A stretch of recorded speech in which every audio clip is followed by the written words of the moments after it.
Now we all saw that rope in the lake, but we didn't realize we were looking at a literal plug for the apocalypse.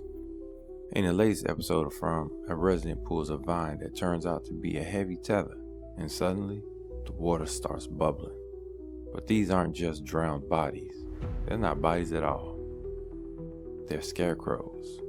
And in folklore, a scarecrow isn't an active predator. It's specifically bound to protect a resource.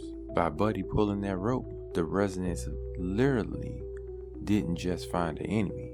They physically hauled and pulled the guardians to the shore. We've been looking for threats in the forest, but we just found the system reset button. Let's look at the physical evidence. The settlement isn't like the town. It uses specialized wards or totems, carved wooden heads with cold iron nails brutally driven into the skulls. These aren't just for show though. They are sentries observing the residents. But notice the structure Jade unknowingly broke. It was a mirrored bind rune of stagnation. In runic magic, stagnation is linked to ice and the freezing of movement. These iron nails weren't just a barrier.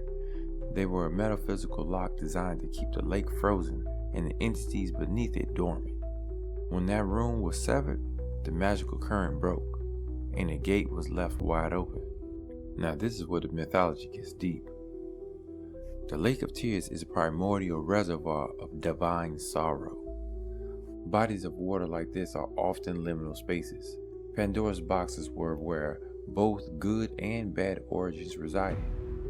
But here's the real trap, the fairy food. In fairy mythology, perfect food appearing when you are starving is a classic lore. By mass harvesting those vegetables, the residents violated the law of hospitality. The scarecrows didn't rise to hunt. They rose because the residents were stealing. They were kept submerged on purpose as a final restraint, and the residents literally pulled their own demise to the surface.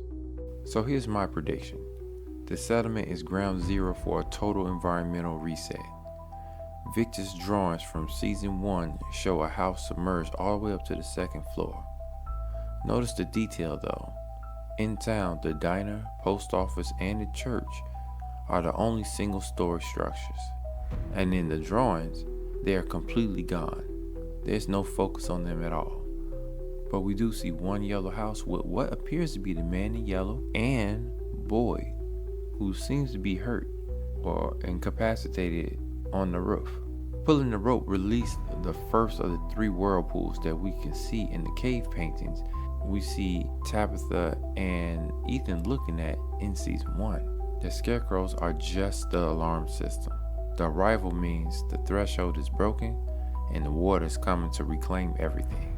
Are the scarecrows protecting the food or guarding the only real exit? If you think this is the Lake of Tears, or if you think the Lake of Tears is the key to escaping Fromville, comment plug below.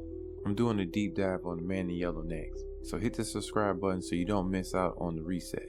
Until next time, stay away from the shore.